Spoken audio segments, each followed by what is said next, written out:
Dr. Peter Kreeft is a professor of philosophy at Boston College and has written several books on Christian apologetics and theology. So you'd think that if there was anybody out there who could give a really good argument for the existence of God, he'd be the one to ask.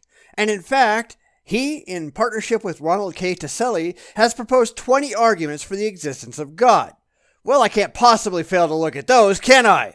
But because I want to do this justice, I'm going to do this in 4 videos, each examining 5 of his claims in depth. So let's see how far down the rabbit hole this goes.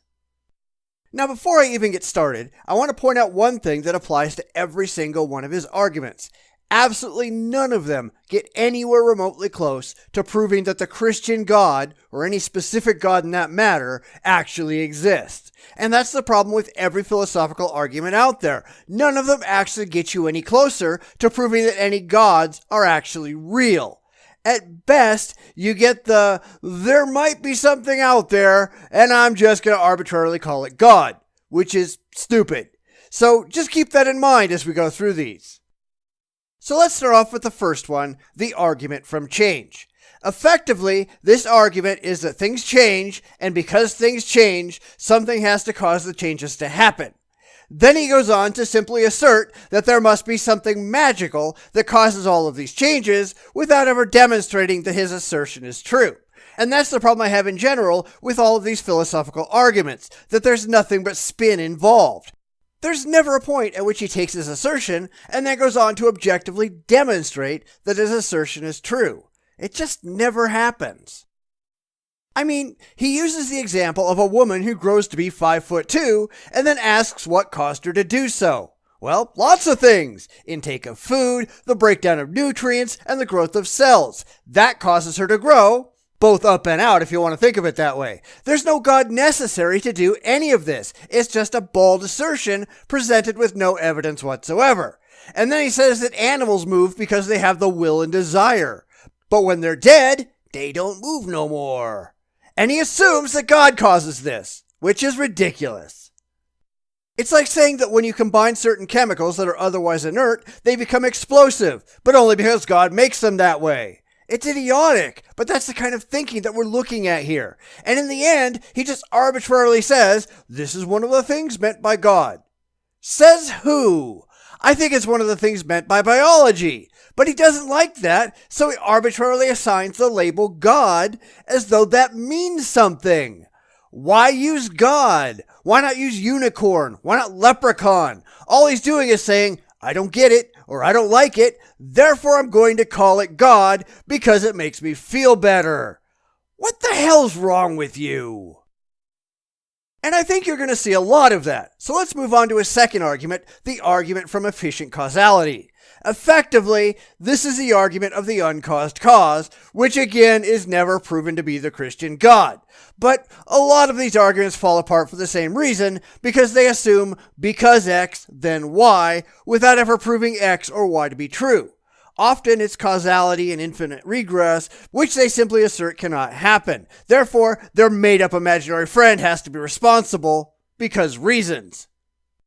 And this is a logical fallacy called affirming the consequent. It operates by claiming that if one thing is true, then another thing is true, and then claiming that the first thing is true, therefore the second thing must be true.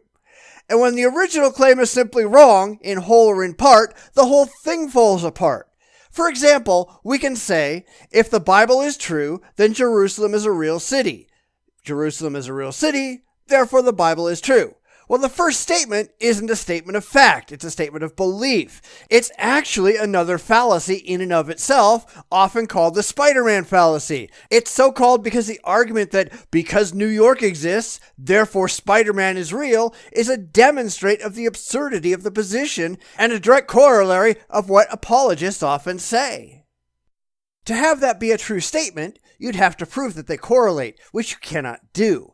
The existence of New York has nothing to do with the existence of Spider-Man. The existence of causality in our universe has nothing to do with the existence of the Christian God. You logically cannot get from A to B. You just can't. And we hit the same logical wall when we look at his third argument, the argument from time and causality. He just claims, once again without evidence, that just because things go into and out of existence, that somehow means that there must be something that does not go into and out of existence. Sorry, does not follow. And this is something that is problematic with theology. The idea that you can just make up characteristics about your God and somehow be taken seriously. I mean, these people just come up with characteristics for this unknown and unseen God and declare that they have to be true. How do they know? Where did they get this information? And how did they objectively test it to find out if it was true?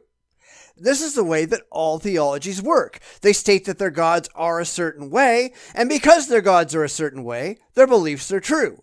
But they haven't shown that their gods even exist, much less have any specific characteristics about which we can have any rational discussions over. My God is X? How do you know? Prove it. You haven't actually demonstrated anything worthwhile. So again, we have an argument that's just a bald assertion rolled in with affirming the consequent and a Spider-Man fallacy for good measure. Theistic arguments are just fallacy piled upon fallacy piled upon fallacy. I want X to be true, so I'll claim X is true because I want X to be true. But logic doesn't work that way. Just because you want something to be true doesn't mean that it's true, and all the philosophical masturbation in the world won't change that. And it doesn't get any better.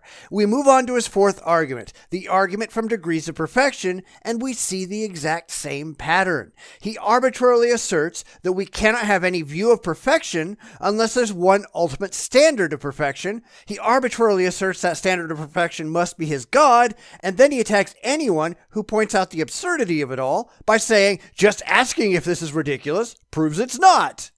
Apologists use ridicule as a weapon, where when you point out the legitimate failings of their arguments, they say that your actions just prove their arguments are true. They don't actually answer the questions because they don't have any actual answers. They just have feelings and blind faith and are emotionally incapable of thinking beyond those boundaries. Finally, this time, we'll look at the design argument, which at least isn't as obviously weak as the rest he's chosen to start with. But it isn't a good argument because it simply asserts that design exists without demonstrating it, and then claims that his God must have been the designer, again without proving it. So he argues the following points. 1. The universe displays a staggering amount of intelligibility, both within the things we observe and in the way that these things relate to others outside themselves. That is to say, the way they exist and coexist display an intricately beautiful order and regularity that can fill even the most casual observer with wonder. It is the norm in nature for many different beings to work together to produce the same valuable end. For example, the organs in the body work for our life and health. Number 2, either this intelligible order is the product of chance or of intelligent design. Number 3, not chance. Number 4, therefore, the universe is the product of intelligent design. 5, design comes only from a mind, a designer. 6, therefore, the universe is the product of an intelligent designer. So, there are problems here we can't even begin to fathom. He starts off saying that isn't it so wonderful that the universe is such a nice place to be? Then he makes a false dichotomy. It's either random chance or an intelligent designer. Then he arbitrarily declares it's not chance. Then he says it has to be an intelligent designer and goes on from there. And people fall for this. It's designed to appeal to the emotional mind of the believer, not the rational mind of the skeptic. And they claim that this is the way that it is. Okay, when are you going to get around to proving it? You're not? No surprise there. Because you've got nothing with which to prove your claim. No actual objective evidence that shows that anything you say has any validity whatsoever. And if it has no validity, why should anyone take you seriously? They shouldn't. But as with the vast majority of apologetics, this isn't intended to prove anything to the non-believers. It's only meant to reinforce the blind faith that the believers have by making them think that their beliefs have something to them, when in reality, they just don't. Now, I trust you're seeing a pattern here because this is the core of religious apologetics. Make an unsupported claim that appeals to the believer, introduce a false dichotomy or other logical fallacy, then declare that you've won without ever going through the steps to reach a reasonable victory. Because like I said, this isn't about proving anything to the skeptics. They know they can't, and they just don't care. This is about reinforcing blind faith among the religiously gullible, people who don't know any better and simply don't care. And the apologists don't care either, even if they do know better, because their job is selling books to the rubes who just want those comforting lies to tell them that what they already believe is true. And these shyster apologists think the skeptics don't see right through their bullshit, or they just don't care as long as the rubes never catch on. That's why we see so many preachers and faith healers and other scam artists coming out of the religion field and saying, yeah, they knew they were spouting nonsense all along. This isn't a secret. Why the religious are so dumb that they keep falling for it is beyond me. So we'll get into his next 5 arguments the next time around. Sorry to say, they're not going to be any more convincing or rational than these have been because religious apologetics are, by their very nature, absurd and irrational. There's simply nothing worthwhile there. Every argument gets demolished by exposing it to the light of day, and the apologetic cockroaches just scurry off to get back to their clueless flock because that's where the money is. Do I have to say how sad this is? I didn't think so.